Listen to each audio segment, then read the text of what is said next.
okay. All right. All right.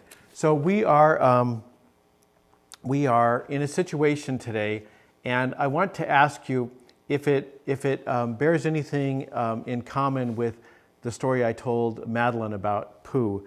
Have you ever found yourself in a situation where things weren't pleasant and you weren't sure when or even if you would get out of them? And before you answer, let me point out you're all wearing masks. And some of you aren't even here. Some of you are online. So obviously, COVID is a situation where we are in a place. We are very few of us, I think, would call it a pleasant situation, and yet we are in a place where we see, well, maybe there's some easing. Maybe it's going to come to an end at some point, but we don't know exactly when things will be back to normal. That we are in this situation. We're kind of stuck here, and we don't know when and how we will get out of it. I'm a late boomer.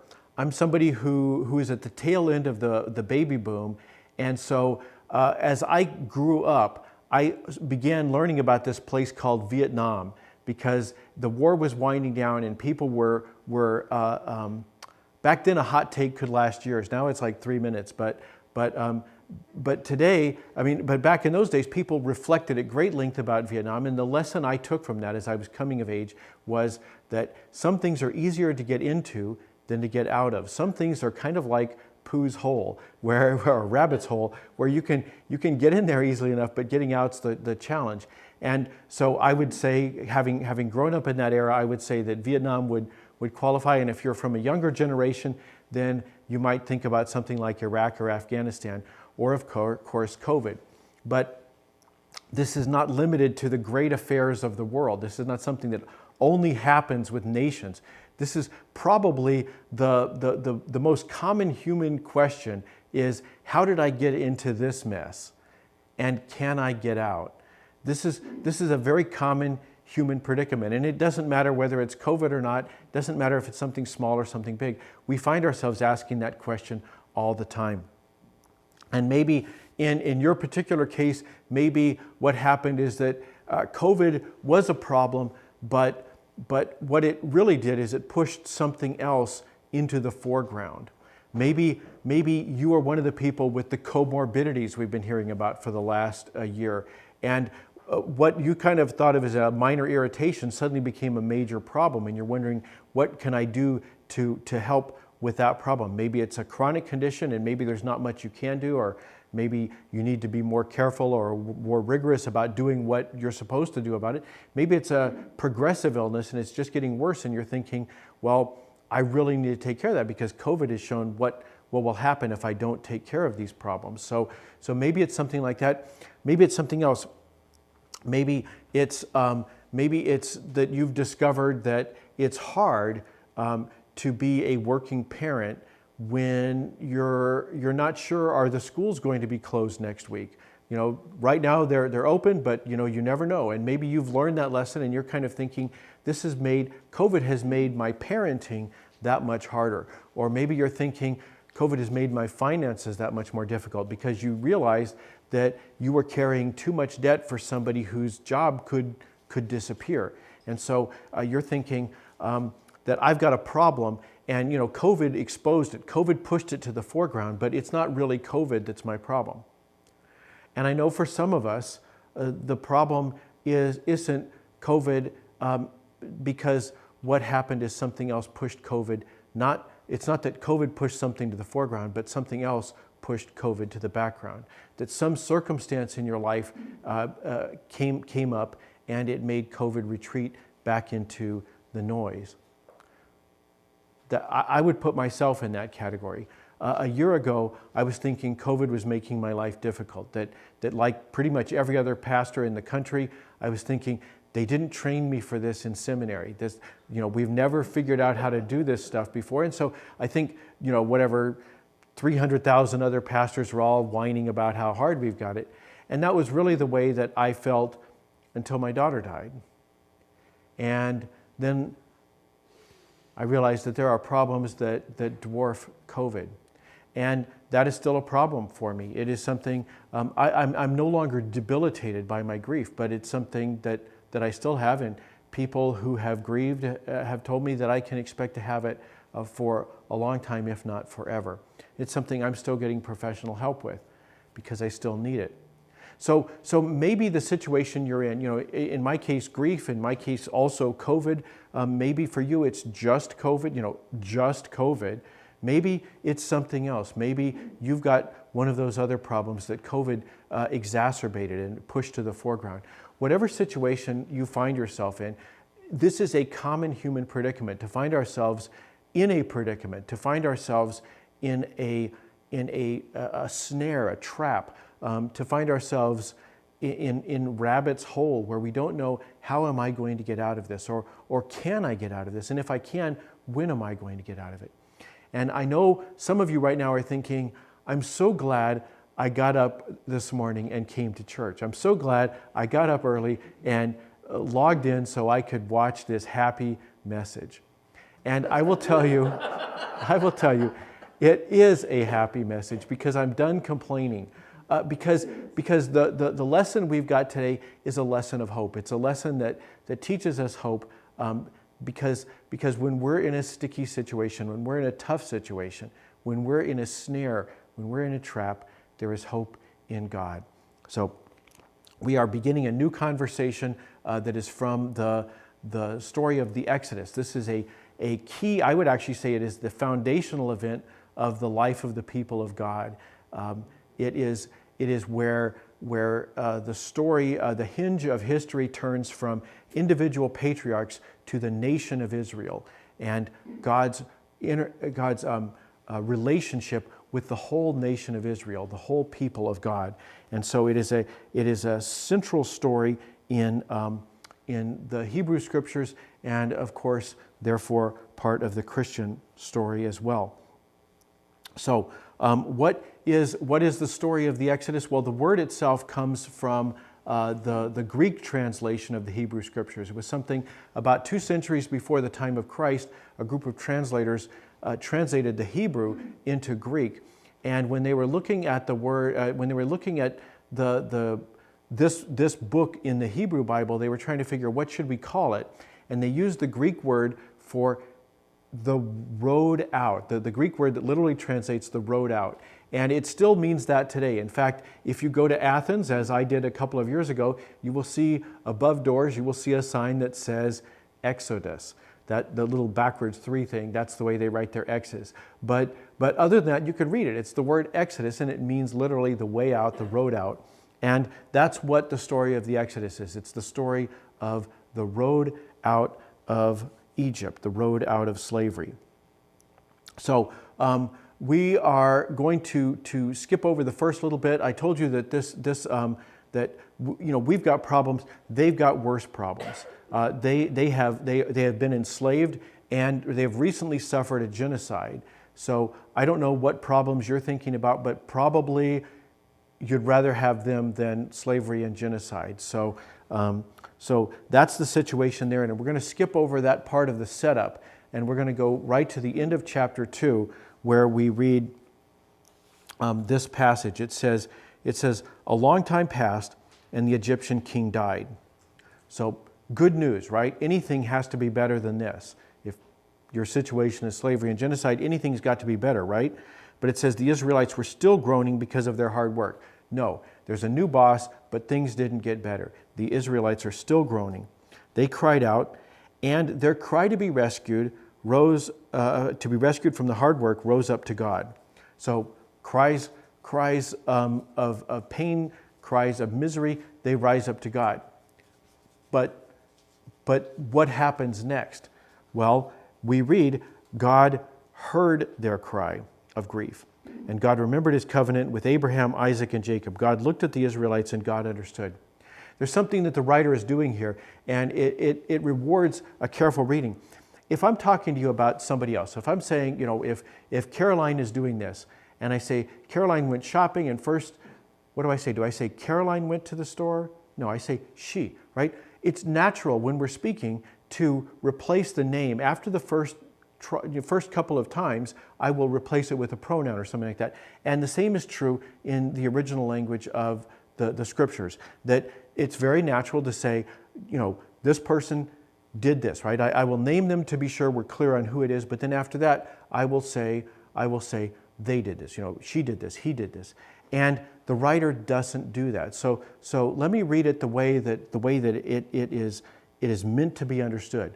So it says, their cry of grief rose up to God, and God heard their cry of grief. Maybe nobody else heard it, but God heard it. God remembered his covenant with Abraham, Isaac, and Jacob. Maybe nobody else remembered, but God did. God looked at the Israelites. Maybe nobody else saw their situation, but God saw it. And God understood. Maybe nobody else understood, but God understood. And honestly, I could stop there, but we're going to try and get through the bulk of the book of Exodus. So I'm going to move on. Because there's a scene change. We go from this situation. God has seen the misery of his people who are in Egypt, and then we go to somebody who's not in Egypt. We go to somebody who's not miserable. We go to Moses. Now, if we went back and looked at the story of the genocide and the slavery, we'd have learned more about Moses. But Moses isn't here right now. Moses is far away. Moses has been gone for 40 years. Where is Moses? Well, I've got a map here with a picture of the Middle East. So this is the area of where Africa bumps into Asia. And you can see there's a little triangular thing there, kind of, well, that's it right there. So there's a triangular thing pointing down, and that's the Sinai Peninsula. And we're going to get a close look at it here. And for those of you who follow the news, the Suez Canal has been in the news lately. It's the place where boats aren't supposed to get stuck, but sometimes they do. And then it makes the news for weeks. And so the Suez Canal wasn't there back at the time of the Exodus, but that little green patch next to where the Suez Canal is, that is where scholars tell us the Israelites were the Hebrew people were probably located. Scholars argue over everything, but that seems to be, from what I've read, the scholarly consensus is that that's roughly the region of Egypt where the Israelites were located. So they're in the Suez Canal. Where is Moses? Moses is in Midian. So where is Midian? Midian is all the way across the Sinai Peninsula on the Arabian Peninsula. So he's far off. But as the story begins, we read, Moses was taking care of the flock for his father-in-law Jethro, Midian's priest. So we knew that, right? 40 years he's been doing that. But we read, he led his flock out to the edge of the desert, and he came to God's mountain called Horeb. Whereas Horeb, if you go back to the map, Horeb is kind of at the bottom of the Sinai Peninsula. And again, scholars argue over everything. But scholars tell us, many scholars tell us that Horeb is another name for Mount Sinai. So it's roughly there somewhere, with my map skills, it's roughly there at the kind of the bottom part of the Sinai Peninsula. So he's taken his flock some distance. I don't know how long Bedouins typically move there, how far a distance they go, but he's gone quite a distance. And he comes to the Lord's mountain called Horeb. And the Lord's messenger appeared to him in a flame of fire in the middle of a bush. Moses saw that the bush was in flame, but it didn't burn up.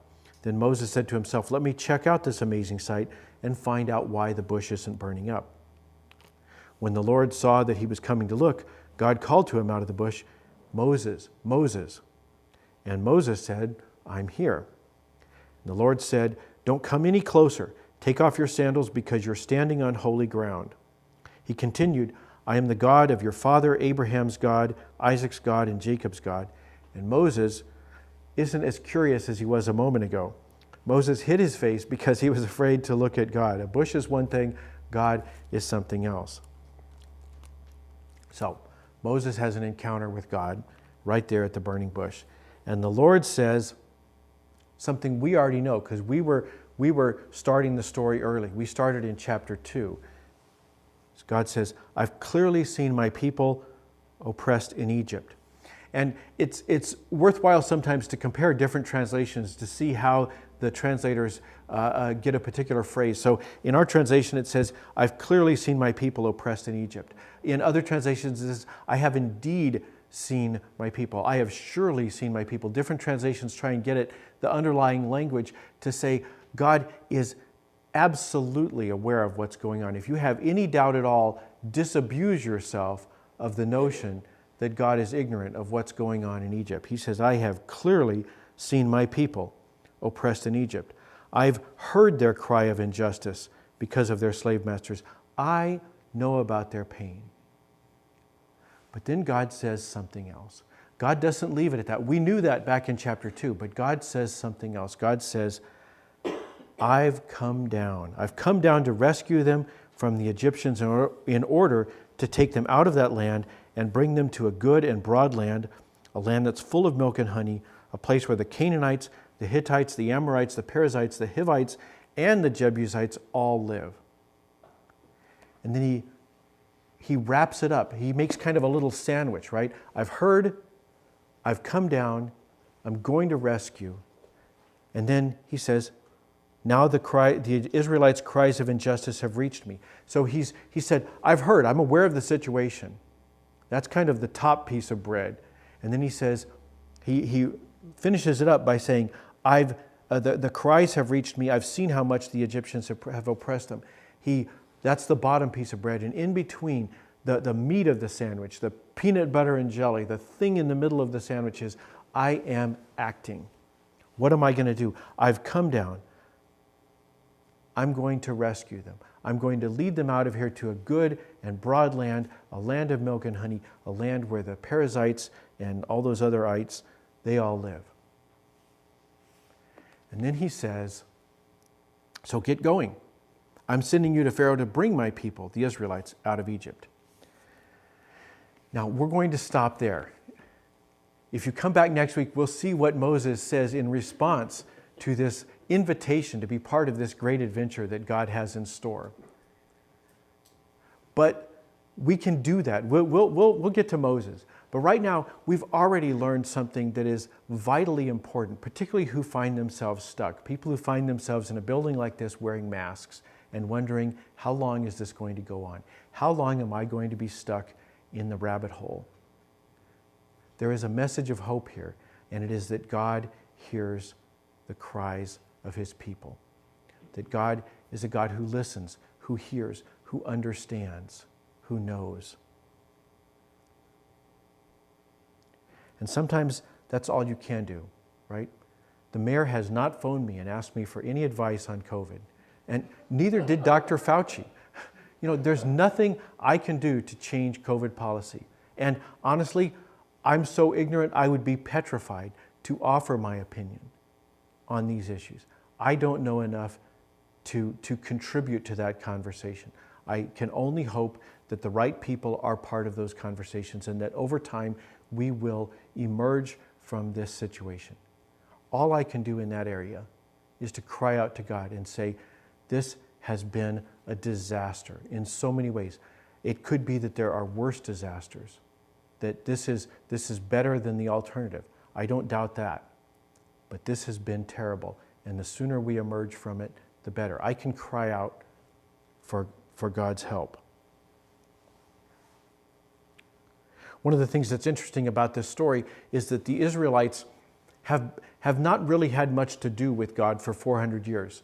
That they've been in Egypt, and the last time we've heard of God speaking to them was at the time of the patriarchs. So it's been 400 years.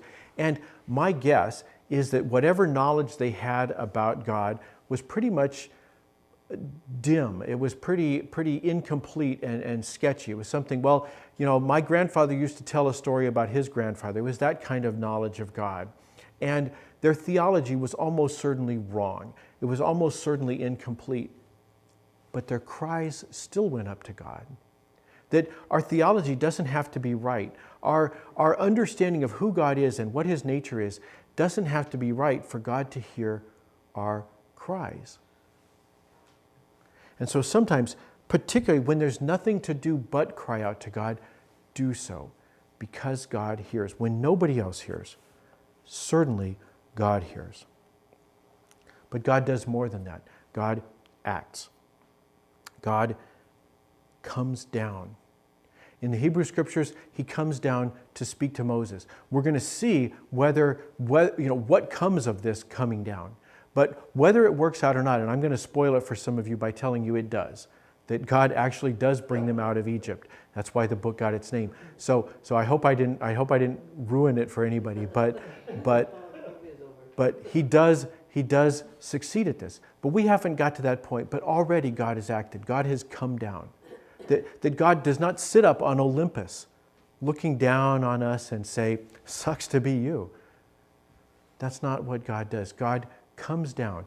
In the Hebrew Scriptures, he comes down to Moses, to commission Moses to go back to Pharaoh. And he does so again and again throughout the Hebrew Scriptures. We see God's continued involvement with his people. And in the New Testament, we see how God came down ultimately to be incarnate in Christ and to live among us. God acts. God comes down. But more than that, God acts in a particular way.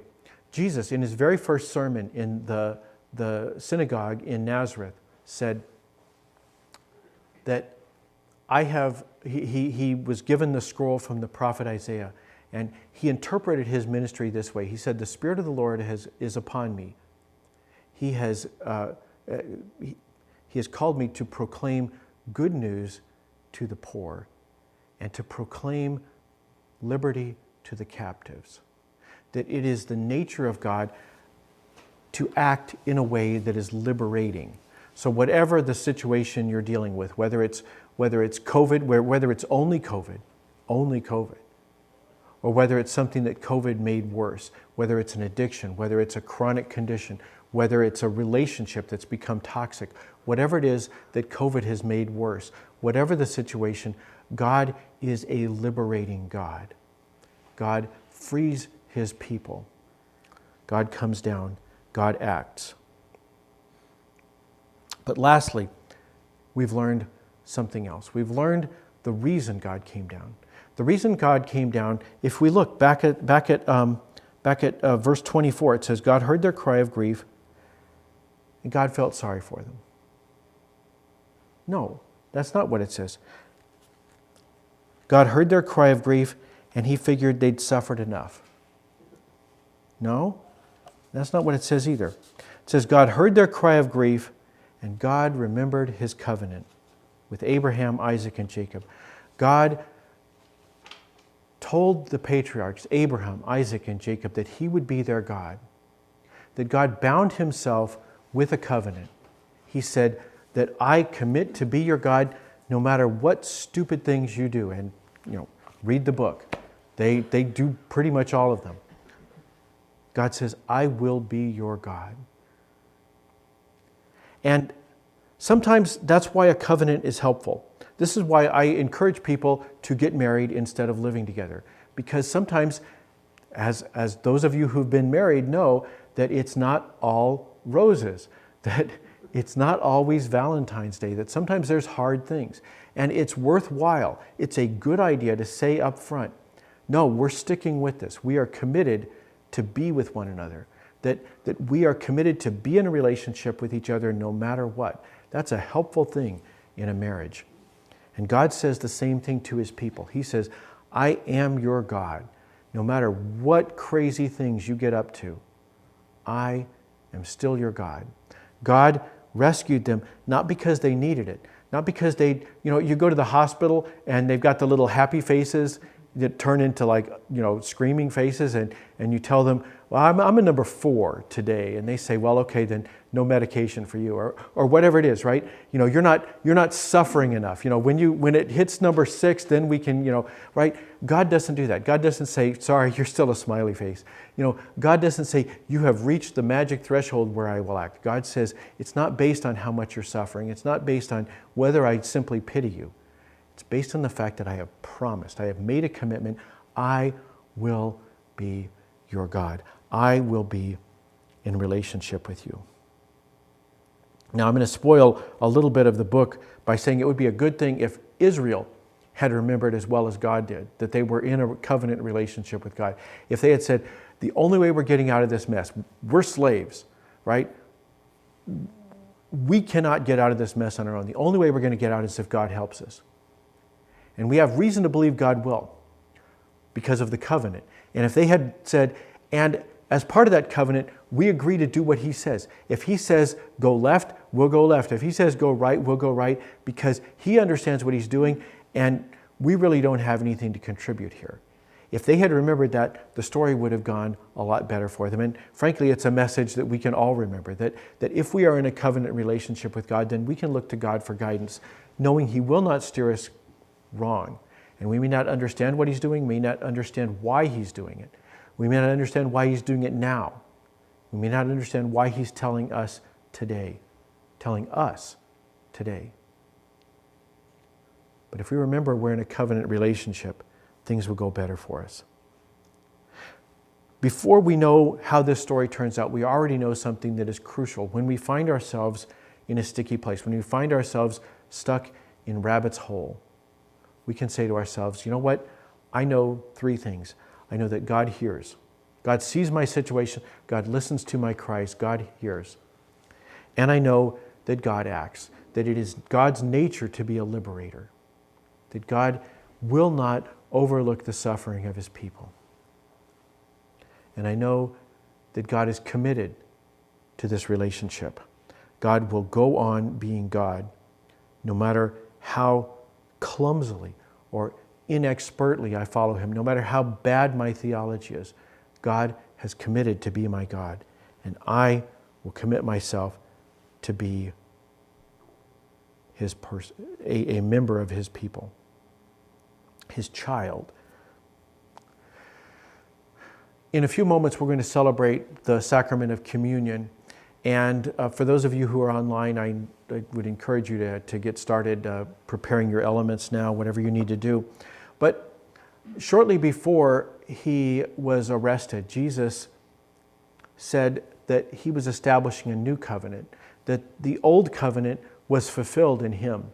And he was establishing a new covenant. It is that new covenant we remember at this table. We remember that we have a relationship with the one who hears and who acts. And that relationship is the one that we can count on when we're in a sticky place. Scripture tells us that they will come from east and west and north and south and sit together at table in the kingdom of God. This is the table of God. And it is, wherever you may be worshiping with us today, it is the table of the Lord. And he invites those who trust him to meet him here. So I invite you to prepare your hearts for the gift that you will receive from the table of the Lord.